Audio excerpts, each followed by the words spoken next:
project, which is the theory of the network society of Melb Uni. Talk a little bit about my personal background and how it relates to my interest in this subject. A little bit of an overview then of the research project itself. Hi Steve, may I have this with you? Oh, of course, sorry. Would you like me to start again or shall I just continue on? The sound should be fine, but it should be better. Okay. Sorry.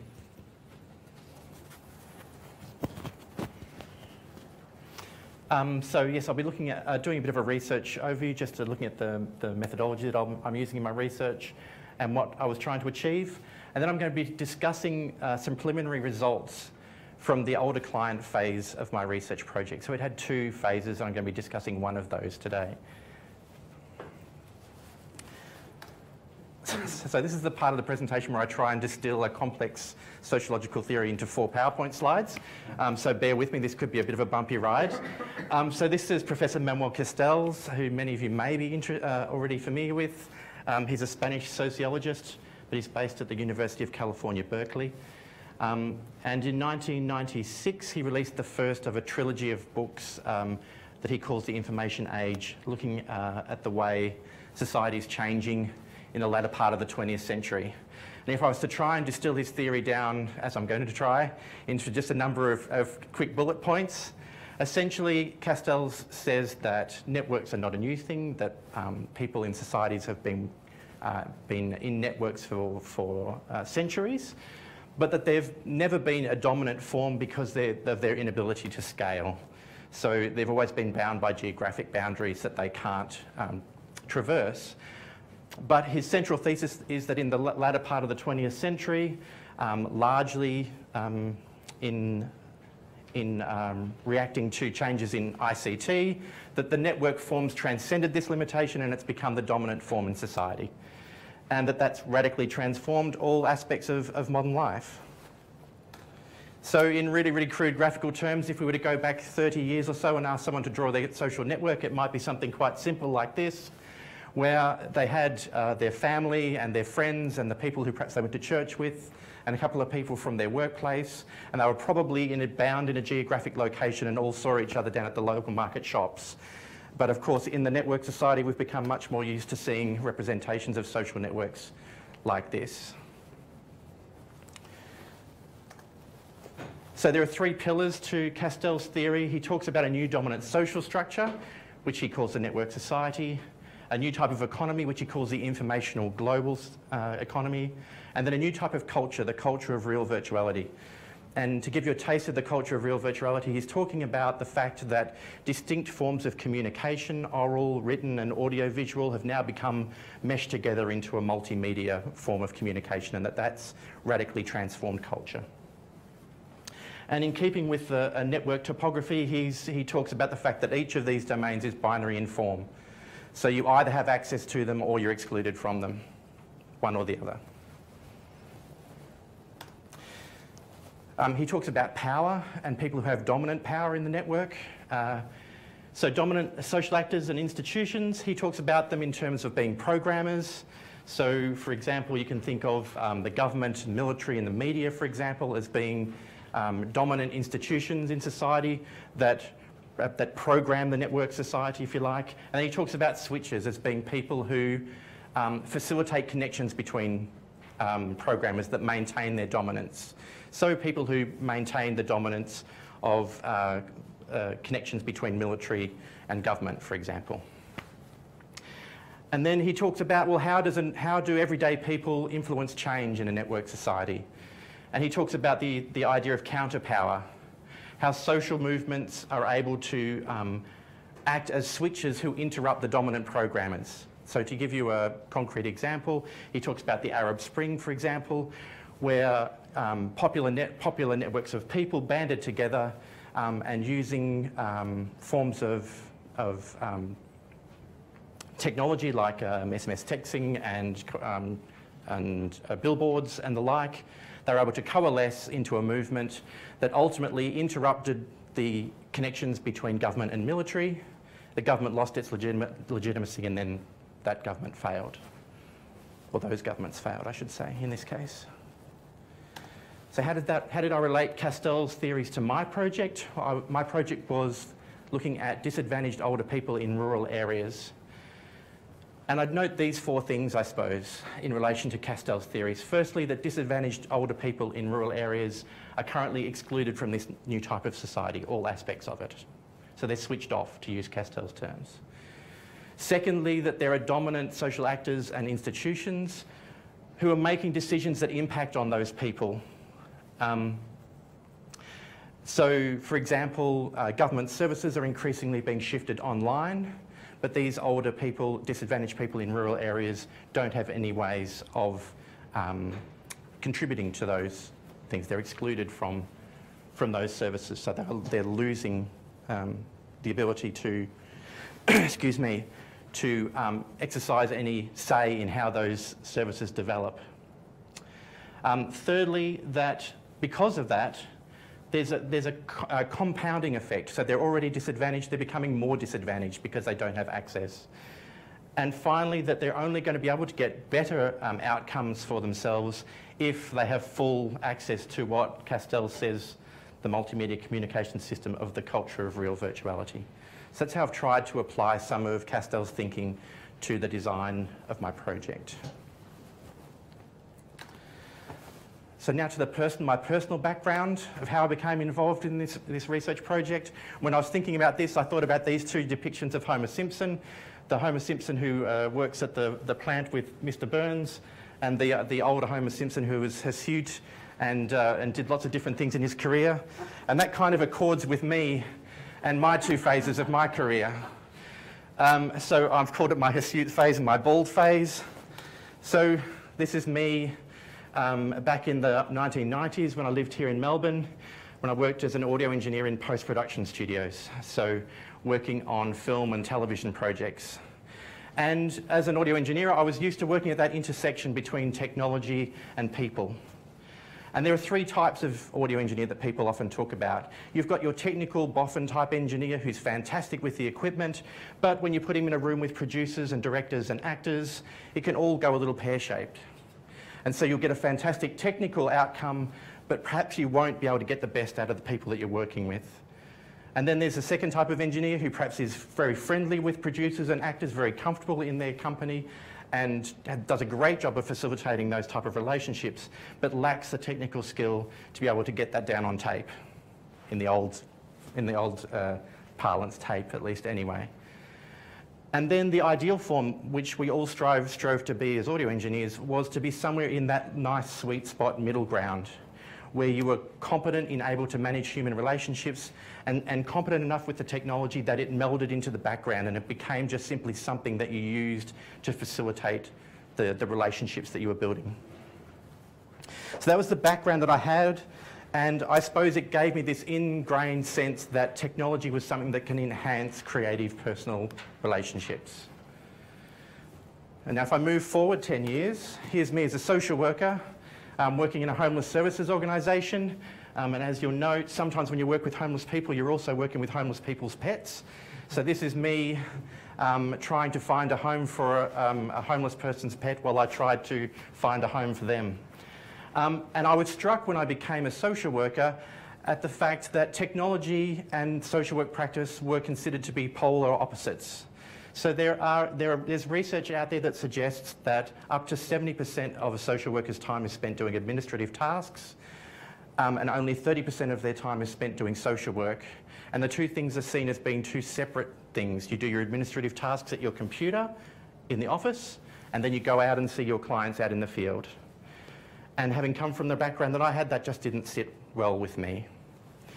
And then secondly, when I went out and saw the elder participants, so I worked with older people who have histories of homelessness, I'm going to talk about them in a moment, I was struck by the fact that they lacked any access to technology and that they were becoming increasingly disadvantaged as a result. So here's an overview of the research project that I've been undertaking. So it's an action research project. I'm going to talk a little bit about action research in a moment. It involved older people from disadvantaged backgrounds and the social workers who support them. I was interested in two primary things. Firstly, the use of mobile forms of ICT as practice tools for social workers, so trying to combine that technology and practice.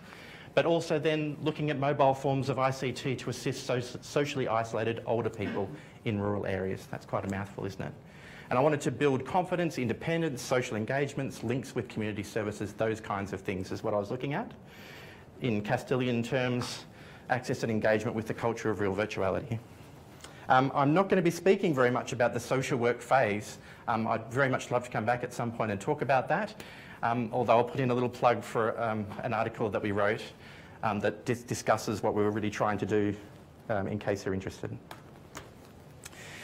So here on the right-hand side, you'll see a little mud map that I drew in 2013 about my research project and the action research methodology. So for those of you who may not be familiar with action research, it's a participatory form of research, qualitative research. It combines multiple iterations of planning, action and reflection. It's concerned with the flourishing of individual persons and their communities, and it aims to bring together theory and practice. So in addition to the research outcomes that I have as a PhD candidate, there's this additional expectation that I'm also working to try and change the environment that I'm working in, to try and change the systems of the practice environment that I was placed in. And you can see a little bit in this mud map, hopefully it's quite small, but a bit of an idea that some parts of the project when I'm doing data collection are very much collaborative. Other parts, because I'm a PhD candidate and I have individual expectations in terms of producing a thesis, were more individual in nature. But all used this iterative action. So what methods did I use out in the field? Reflective journals. For myself and for some other participants in the project, I conducted individual semi-structured interviews with my participants, focus groups, questionnaires to gather basic information about people's familiarity with technology and their level of social isolation. And I also collected digital artefacts, so emails, text messages, photographs, video footage and the like. The research setting was in Bendigo in central Victoria, and all the participants were gathered from a radius of 80 kilometres around Bendigo. I was working, as I say, with social workers and clients from what was called the Assertive Outreach Program in a homeless services organisation, and the data collection period was between May and December of 2014.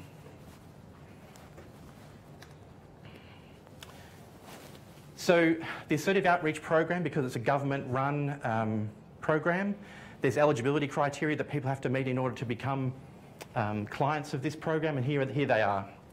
So they have to be firstly over the age of 50. That takes into account the fact that many of these participants, because they have histories of homelessness, have premature ageing. Secondly, they have to be homeless or at risk of homelessness. That might mean that they're rough sleeping, but it also might mean that they're in inadequate housing, or they're living on a tent by the river, or they are sleeping on the couch at a friend's house, those kinds of things. Thirdly, they're socially isolated. So for the most part, these participants didn't have contact with family and had very, very few friends or social connections of any type. And fourthly, they have to have what's called multiple and complex needs, which is a catch-all term that is used to encompass physical health, mental health issues, and substance abuse issues.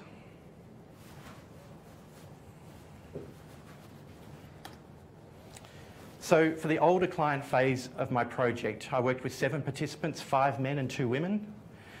They were all living independently in the community. They were aged between 58 and 81. At the start of the project, I gave them iPads with prepaid cellular data plans that they topped up each month. And I conducted one-to-one training with participants in their own homes.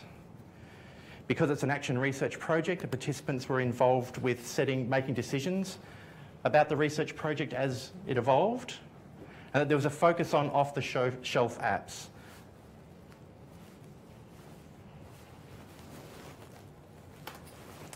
This is just your basic breakdown of the participants, just using pseudonyms for their names, but to give you a bit of an idea of their situation.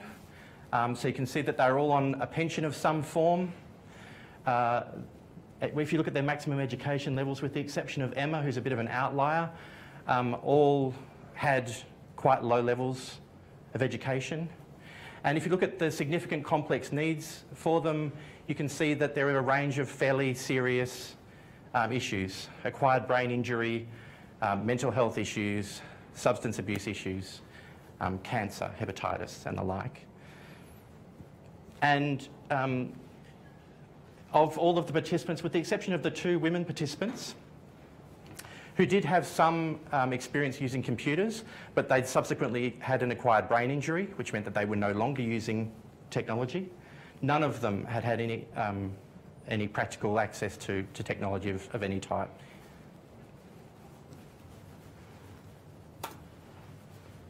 There we go.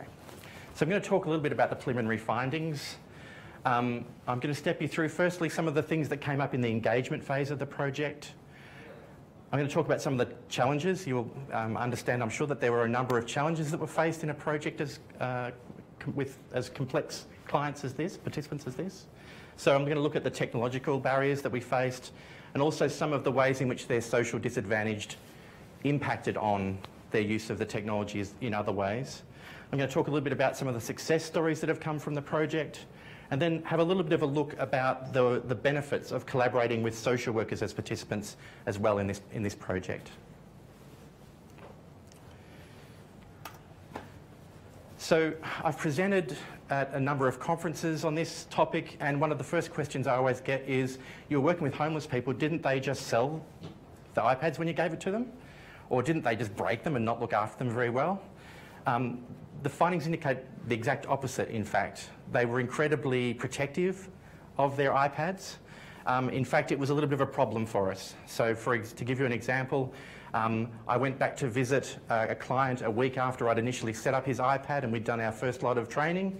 And he showed me into the bedroom of his little apartment that he was living in, and pulled the drawer of his dresser drawer and opened it up and showed me how he'd packed away his iPad nicely in its original box and stored it away. He said, "Stephen, you'll be so proud of me. I haven't showed anybody this technology, and I haven't touched it since you were here last time." So I had to kind of tell him that that's not really exactly what I was kind of aiming for. And many of the participants were very, very scared about the idea of taking that technology out in the wild. And I had to do a lot of cajoling to convince them that it was robust enough for them to take out with them on their daily activities. One of the really, really interesting things that happened really, really early on in the project was that because these participants had never used technology before, I had to think about, how am I going to try and get engagement from them? Am I going to try and show them what these devices can do?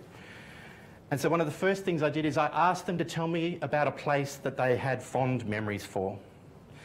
And then I used Google Street View to look that place up and show it to them. So these are very socially isolated, geographically isolated people. And this was a really, really profound thing that happened when I did this. It's what I refer to as a virtual time machine. So to give you an example, this participant, who we've called Kent, a bit of a hard man, spent a lot of time in jail, spent a lot of his days wandering around Australia doing quite menial sort of labour jobs, left home at a very early age, didn't get along with his parents. He lived in Tasmania, and he had never ever been back to Tasmania after he left. He left when he was 12 and he didn't want anything more to do with it. I said, "Do you remember what your address was in your family home?" He said, "Yeah." He fired it off. I put it into Google, and when he saw the house, he literally started crying.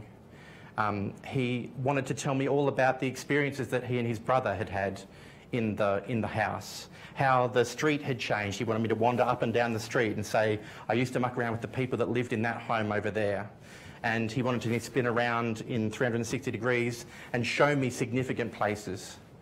When his social worker came to visit him the following week, he had successfully been able to find a number of other locations that he wanted to show her, to show significant places. So for these people who are very, very geographically isolated and who don't have the financial means to move around, it's a way of them exploring space that they just don't have access to. And it was really quite a profound thing.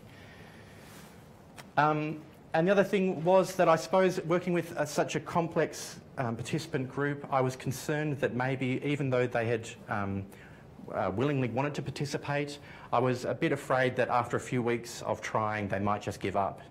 But I was really pleasantly surprised to find out that they were they had a really, really strong desire to learn. even if they're having lots and lots of difficulties, nobody gave up through the research process. They would always say, no, Stephen, I'm going to get this. We'll try again. I'm going to try and get this.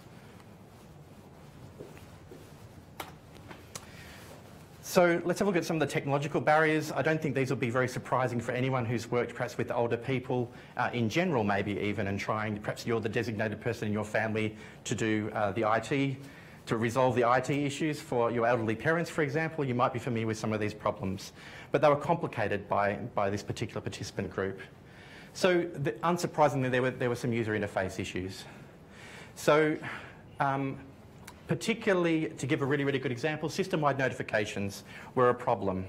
So particularly halfway through the project, Apple released a new version of their operating system. And of course, from the moment that that happened, the users would get interrupted periodically, no matter what application they were using, with a little note from Apple, hey, would you like to upgrade your system software? And they had no idea what to do at that point. And it often led to them just putting it in a drawer and waiting for me to come back next time to fix that problem. Alternatively, perhaps if they hit the button to say, yes, I'll upgrade the software, because they were on limited data, they had limited data because they're only using prepaid forms of data, they didn't have the data to be able to do that anyway, and the system would just not work. There were UI conventions that just weren't intuitive for the participants.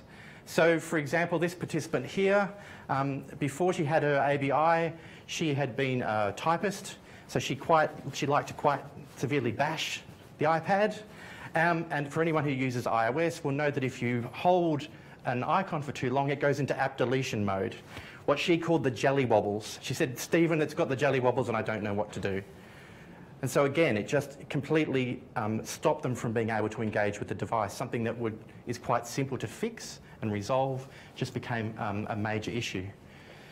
And then, of course, there were issues, particularly for participants with low literacy levels. So for people who have low literacy, they often learn by doing, which is great. If you're operating a piece of machinery, you push a button and see if something works, and then you push a different button and see how that changes things. But of course, with an iPad, that might mean that you're turning off the wireless antenna and you're finished. Or you're putting it in airplane mode and everything's turned off. I had one participant who called me to say, Stephen, I've broken my tablet, I'm so sorry. Screen's gone completely black. I'm sorry, I don't know what I've done, but it's completely broken. I said, if you plugged it in, are you sure it's definitely connected? You haven't just run out of power? Yes, I'm sure. So I raced out to this participant's house to see what I could do. And it turns out he'd just simply been trying to figure out to do something, and by mistake, he'd turned down the contrast of the screen. And he'd done it so much that he couldn't see anything anymore, so he presumed he'd broken it. There were issues around online services. So all of the participants have pensions. They all live in remote areas where they lack access to Centrelink offices. But for people who are socially isolated, being able to track your payments through Centrelink is vital because you live from week to week. And things like being able to do, sometimes you can do little advances on your payment through Centrelink. That can be a big thing for these people. Also, sometimes they're paying off debts. Previous debts, and so their amount of income fluctuates a little bit from fortnight to fortnight. And so they were all interested in the idea of getting online and being able to use the online tools on Centrelink to check what was happening with their accounts. But the website wasn't particularly intuitive to use, but it had also a type of three-factor authentication, I suppose, where you had to put your customer reference number and your password, and then when you set up the website, you had to answer a bunch of these randomly generated, you know, which street did you live in when you grew up, what was the name of your dog when you were a kid, what was the name of the car that you first had, etc., etc. And for people with low literacy levels or with an ABI, it's really, really, really easy to mess those things up. It's really, really easy to, instead of saying my dog Fido was F-I-D-O, it was F-I-D-D-O, and then all of a sudden you're locked out of the system. So we had issues around that. There were some issues around just confusing app design. So for those participants who wanted to get onto Facebook and try and connect with people that they knew, because Facebook and Facebook Messenger are two separate applications, they got confused about which one do I need to be in to do what, and they just weren't sure. So things like that could sometimes stop people from being able to engage with the device the way they wanted to. And because they were dependent on me to come back the next week and do more training with them, it could interrupt them for a week. which is a long time. As I say, I use prepaid data, so for people who are homeless, they don't tend to have physical connections into their homes. They tend to rely on prepaid mobile phone credit and sort of old-fashioned phones that they can go and buy from the local shops, because often in a small town, that's all you've got. So we used that same system, but it had disadvantage, and one of the disadvantages was that the Telstra app that we used was quite confusing to use, it was difficult to recharge, and some other things like, for example, if you'd run out of credit, in order to reset the device, you need to turn the device off completely once you've recharged it and then cycle the power again, and that's the way Telstra knows that you've recharged. But explaining that to somebody who is learning to use technology like this for the first time is really, really difficult. So we had some issues around that. It'll be no surprise, given that we're in a rural area, that there were issues around cellular access. So we had dropouts, we had black spot areas where it was just difficult to get any signal at all. And we had some really, really disappointing things where one participant, for example, who had cancer and was waiting on a public appointment with an oncologist, he was sent a text message from his worker saying, "I've got an appointment for you." He replied that he wasn't able to attend that appointment. Could they choose a different one? But that message never got sent, because in between the network had dropped out, and so he thought he'd sent it, but he didn't. And then his social worker travelled out to pick him up for an appointment, and he wasn't there. And that meant delays in his treatment. And also, as I've kind of touched on a little bit already, when you wanted to upgrade apps, especially if they were quite large, and if you wanted to upgrade system software, it was impossible given the system that they had. So ultimately, at times I had to take their technology from them, go back to the office onto a wireless network, upgrade it for them, and then take it back to them. And so they were without their iPad while I did that.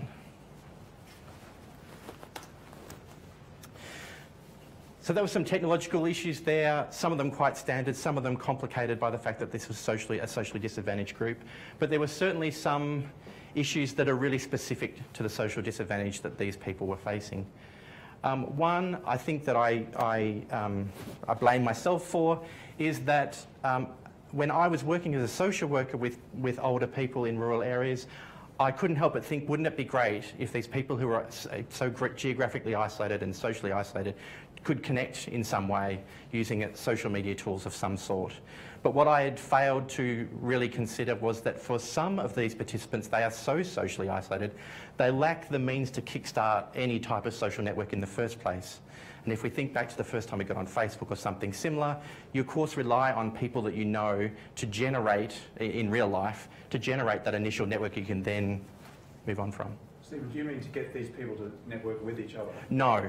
There was a deliberate decision not to try and network these people together, because with the complex needs that they face, in my experience in real life, that can cause a lot of problems. If you get a vexatious litigant and someone with an acquired brain injury and someone with ongoing mental health issues, that can be a nasty cocktail. Sure. Poor literacy, as I've kind of mentioned briefly in some other contexts, was an issue that hampered engagement along the way in different ways. And also just poor healthcare for the participants was a major factor. So for example, the participant in this photo here had cataracts on both eyes that made it difficult to see. He'd been on the public waiting list for 3 years, and he was still waiting when I got the iPad to him. And so unfortunately, by the time I finished data collection, he was still waiting for his surgery. And that obviously hampered his ability to engage with the device.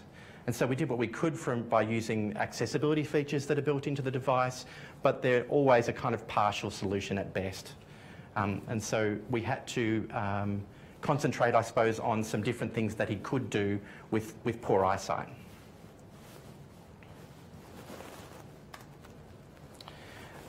This one's a bit of an interesting one that I would really like to explore a little bit more. There were a couple of participants who had active issues in relation to substance abuse. And the type of substance abuse that they tended to have was that they would wait for their fortnightly income, they would have a party for 3 days, they would have all of the alcohol and all of the drugs, and then they would be without for a week and a half while they waited for the next payment. That's just the nature of their illness. And And interestingly, for those participants, they also seemed to have exactly the same behaviour when it came to data use. They binged on their data use for 3 days, used it all up, and then had to go without until I came back and then say, Stephen, I need you to recharge my credit because I've used an entire month's worth of credit in 3 days. And they'd sort of say, I don't even know how I did it, but I did it. Now, 2 people, it's not really enough to make a lot of assumptions about, but it's interesting nonetheless. This next thing, so because we're using prepaid plans, which was great for the participant group because homeless people, that's the way that they recharge their phones, it's great. But the problem is that it's relatively high cost and you get relatively low data. So $30 bought you 1.3 gigabytes a month. If you compare that to some of the plans that you can get in prepaid in Europe, for example, where I was in Ireland earlier on the year for €20, you could get unlimited data for a month. But Telstra doesn't work that way, and a lot of the other services don't work in regional areas, so there's not much competition out there for them. So that was an issue. And then, of course, just geographic isolation disrupted training and problem solving at times. So if one of the participants lived on the outskirts of Bendigo, where I'm based, and they had an issue, it was relatively easy for me to get in contact with them and go out and sort the issue out. But if they were 80 kilometres away, it was a little bit more difficult than that. And the nature of complex clients is that sometimes even when you make an appointment, when you show up, they've forgotten and they've gone out somewhere and you miss out, and then you have to go back to the office and rebook. And so you can have times where there's multiple weeks go by before you can see them, and that was an issue.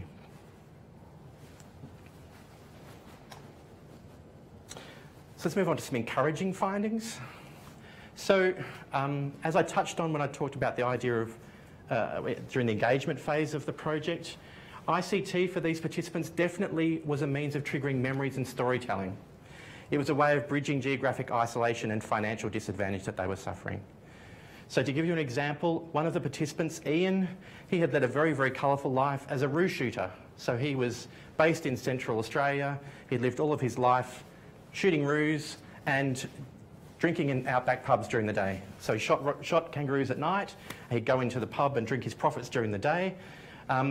And he was quite a sullen guy. When you spoke to him, he wasn't really engaged for quite a long time. But when I was able to find for him this particular pub here, the Homebush Hotel, to give you a bit of a look at how geographically isolated that is, you can see on Google Maps there what it looks like. There's not really much around it. He lit up. He had 1,000,001 stories he wanted to tell me about all of the things that he got up to when he was a younger man and was out in Central Australia doing this job that he really, really loved. So that was encouraging in and of itself. There were instances of participants being able to begin to do self-advocacy for themselves. So Emma, who lived on the outskirts of Bendigo where they had poor access to public transport, was able to find out on the web that the local council was conducting an audit into bus services, and she was able to do the online survey. She was able to write an email to her local member of parliament, and I've been told since the project's finished, she now, in fact, her social worker doesn't like me very much because she's constantly in contact with her social worker, advocating for herself. But that's a really, really interesting and encouraging finding.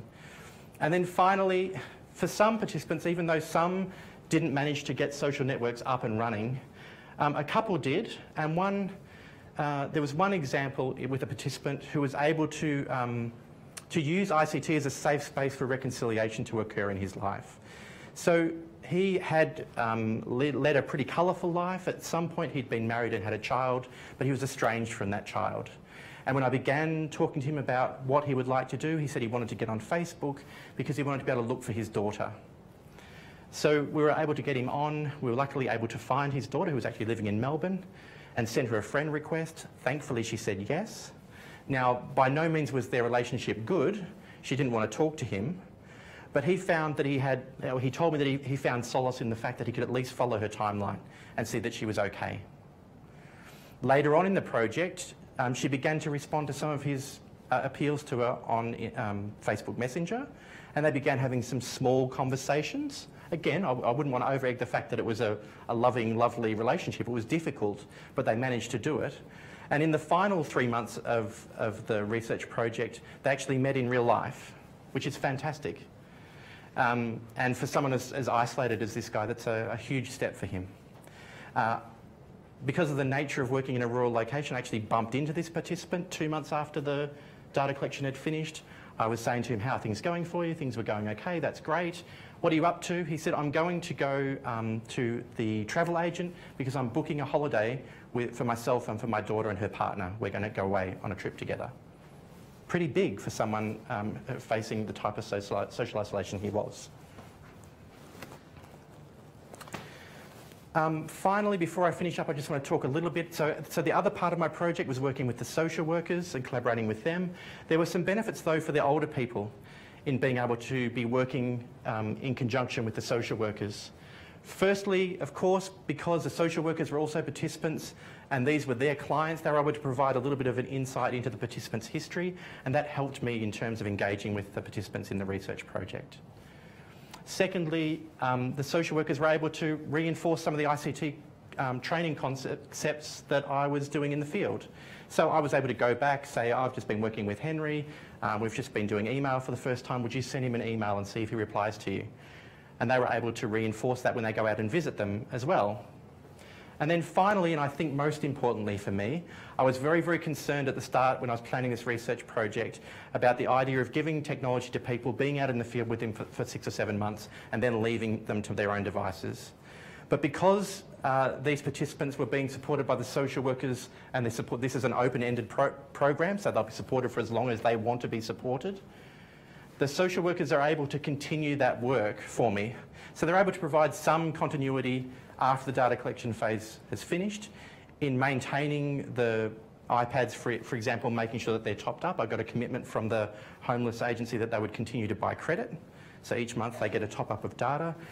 The social workers, because they're visiting in their homes all the time, are able, and the social workers have iPads as well, they're able to talk about basic IT problem-solving issues, so that there's at least a better hope that the participants will be able to engage with the devices over the long term.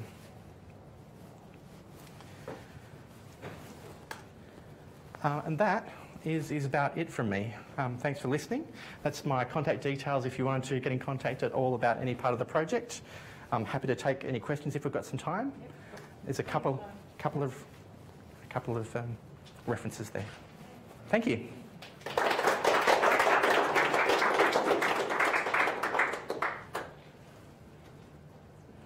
I'll start. Okay. So many interesting topics we could ask about, Steve, and I'll try and restrict myself to one. I'm glad you got to the slide that said encouraging findings or whatever that was, because there's such a long list of problems leading up to that. I was wondering whether you're going to end the talk by saying, there's just no way that they can get use out of these. And it seems embarrassing to have so many usability and UX problems in such a popular technology in 2015.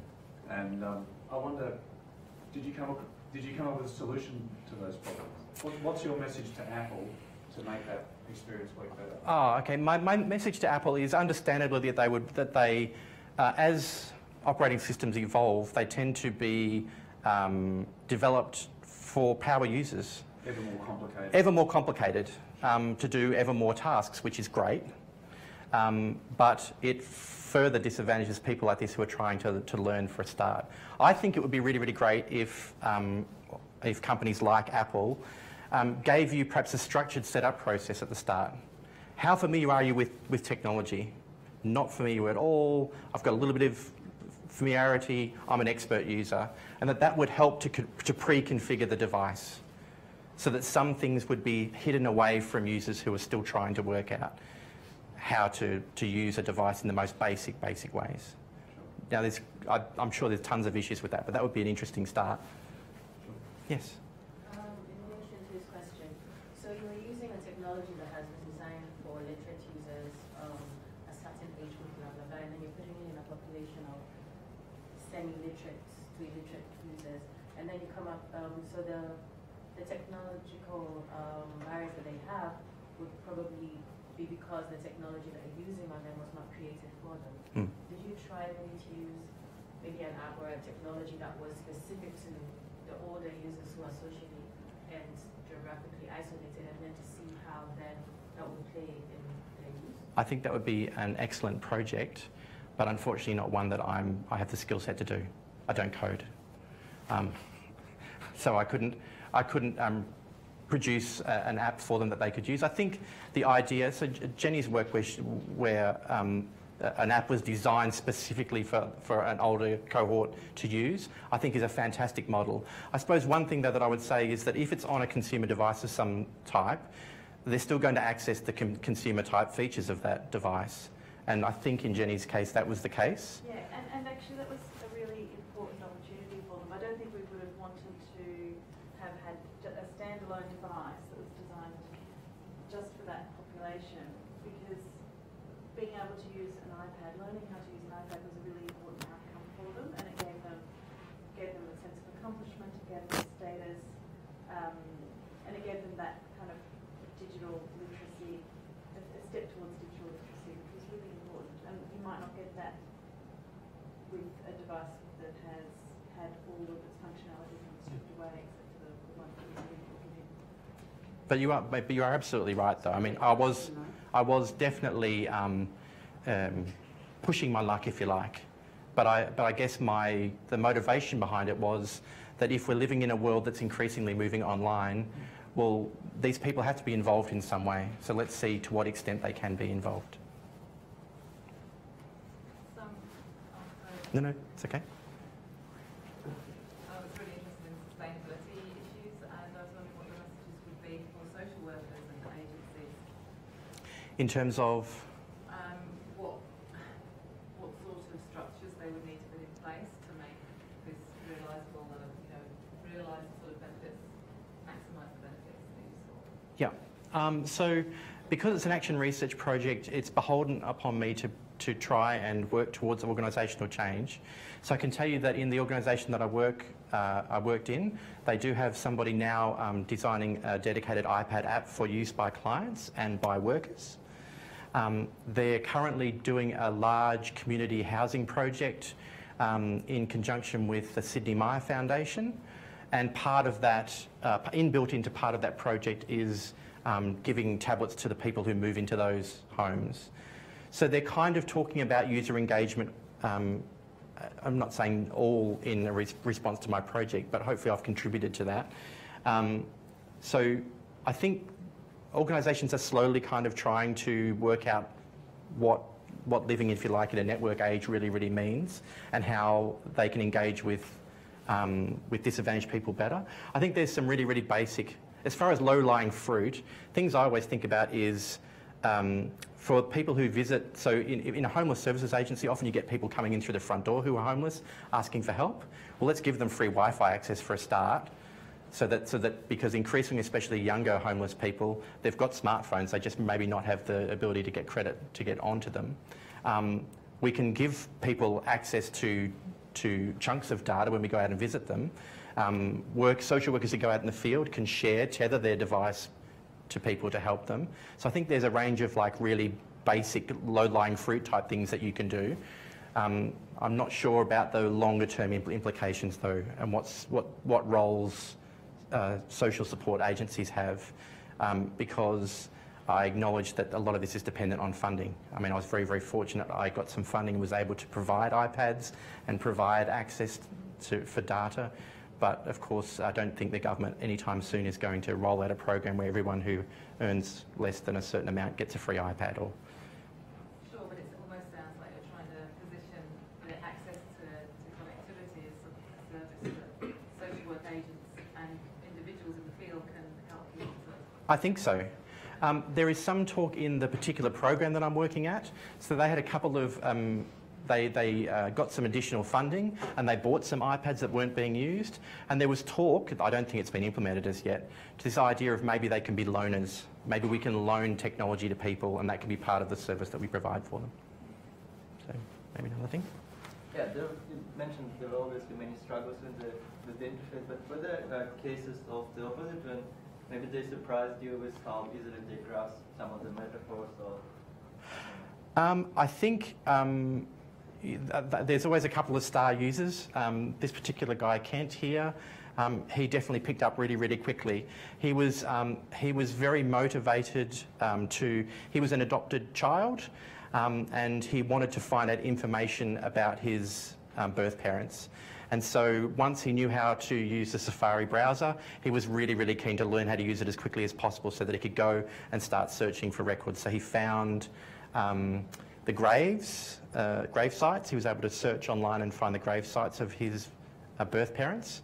And he found the forms but hadn't filled in the forms. I think he was still a little bit hesitant about finding out more about his birth family. And he did something else online that I thought was pretty techie. He became quite proficient anyway. Yeah. So there were definitely examples of people becoming really, really expert users of at least one particular app. There was the woman who was able to do self-advocacy. She, as I say, her social worker, whenever I see her now, berates me for giving her this kind of tool because all she hears from now is text messages and emails from her client. So there was some who really took to it like a duck to water. Absolutely. I wonder if there's much research on motivation to use technology. I don't know. Does anybody know much about? I mean, you know, it's kind of interesting. This is a particular population, but when you think of everybody using technology, there'll be different motivations across cohorts where people live and so on.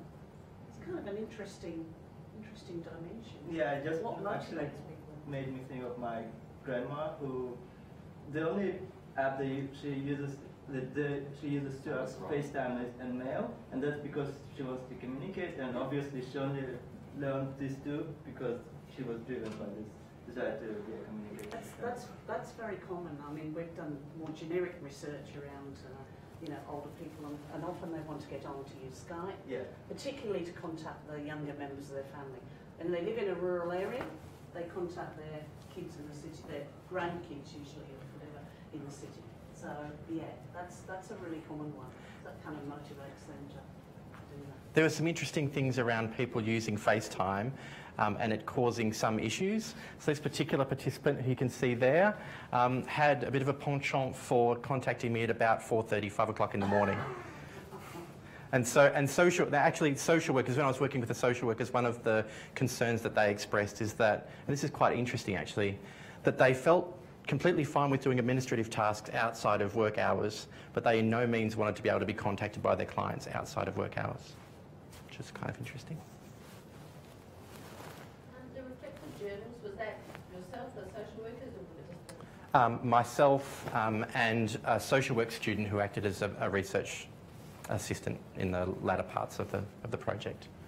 Did they, I know you said the homeless participants tended to use it to think about memories and that sort of thing. Did they also use it then to write about those memories or record those memories in any way? Or just Digital storytelling was something that I was looking at the beginning of the project, and then we did a little bit of stuff with that. Yeah. So one of the participants, one of the ladies who had an ABI, she had been a dressmaker before she got the ABI, and she'd actually won a dressmaking competition in 2000 because she made this dress that had the Sydney Opera House on the top of it, and she had pictures of this, and she had kept all of the clippings from the newspaper.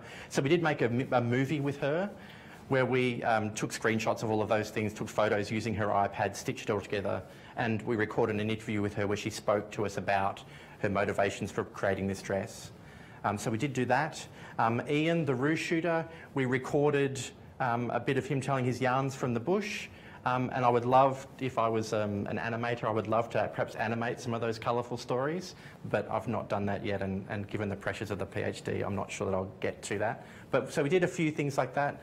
Certainly there were people sharing photos that they'd taken, but yeah, it wasn't widely adopted, I suppose. were they shown to anyone, or just to participants themselves, like they kept them for themselves?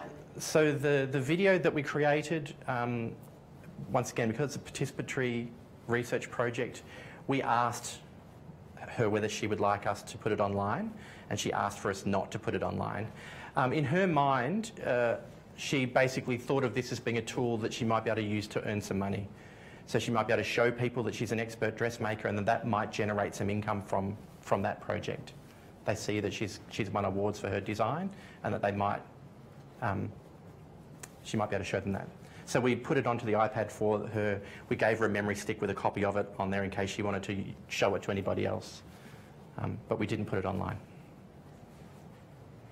Well, I find it very interesting. Thank you. I'm also interested to know how you introduced the iPads to them, and the reasons why there are some didn't use them, didn't want to use them in the field. I don't think there was anyone who didn't want to use them in the field, so they were fairly well accepted. The reasons why they were chosen was that the social workers had already been given iPads, so I wanted to keep the technology standard the same, and it didn't hurt that I also used an iPad. So I thought, oh well, it's a reasonable platform for us to use. Yeah. There were some really wonderful stories, and I was just thinking how that resonates with some of the other work that we did with HCI and beyond that. And you may maybe you're already aware of this. Christopher Ledante, he's a researcher in the US, and he's done work with people at the margins in the US in Atlanta. So he's given mobile phones to homeless people and explored how it works and has similar issues. Why would you give technology to a person who possibly has many other needs, not necessarily technology, but it turned out this is really essential. If you don't have a home, if you don't have a contact point, the mobile phone is really your way to connect to services, to institutions, and everything else. Yeah, absolutely. So there might be maybe some similarities between them. And also he looked at the way this, not just from the perspective of the homeless people, but also from the care workers or from the social workers' perspective. Okay. I'm not familiar with that work, so I'll have to see if I can't get it off so you. I thought that could be an interesting way to compare your work. Thank you.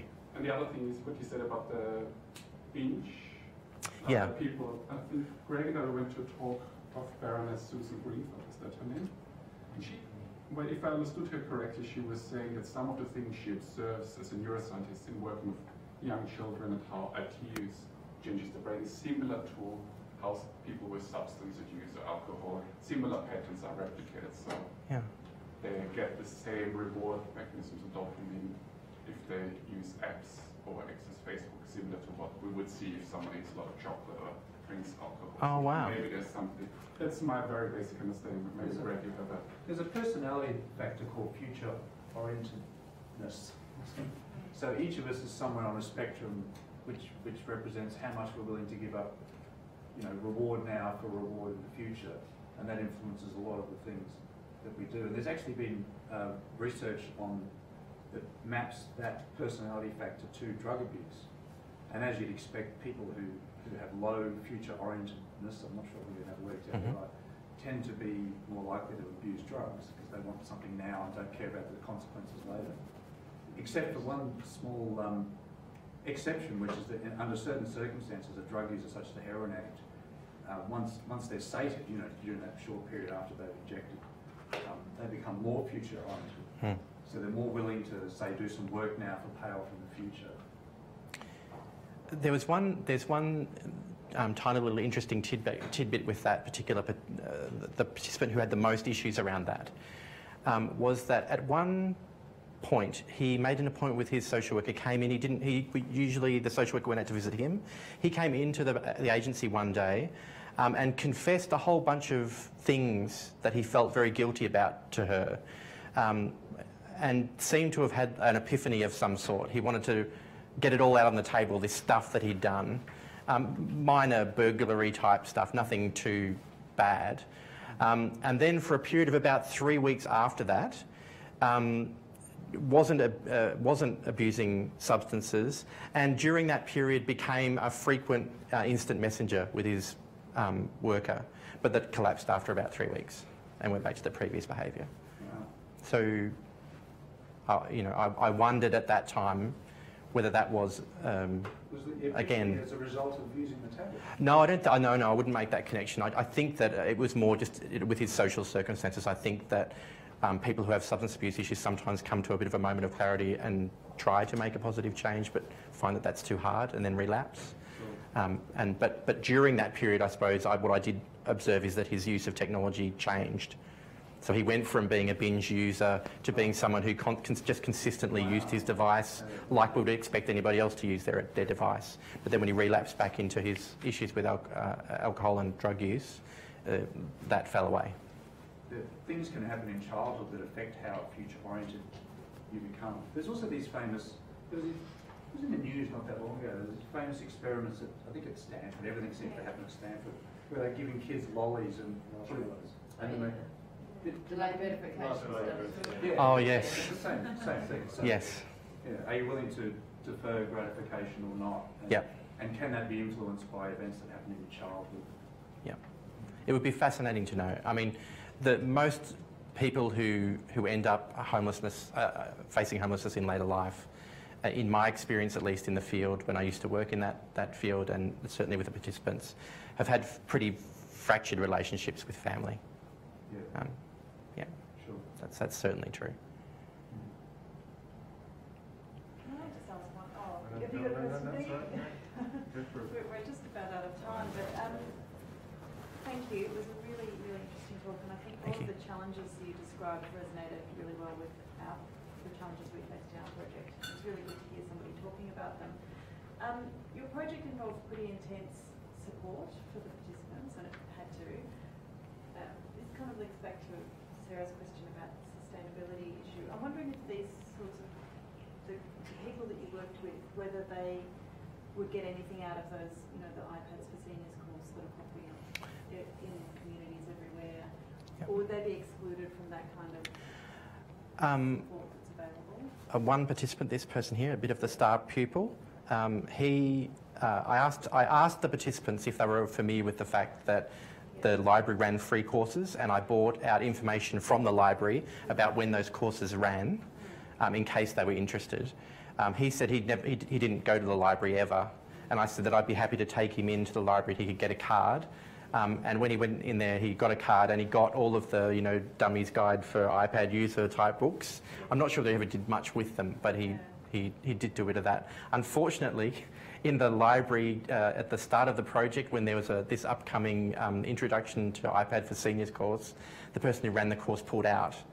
And so one of my participants actually went to that course to learn to use the iPad, and the person just didn't ever show. I mean, it's a free course run at the library, and they just didn't show. That's really disappointing. It is disappointing.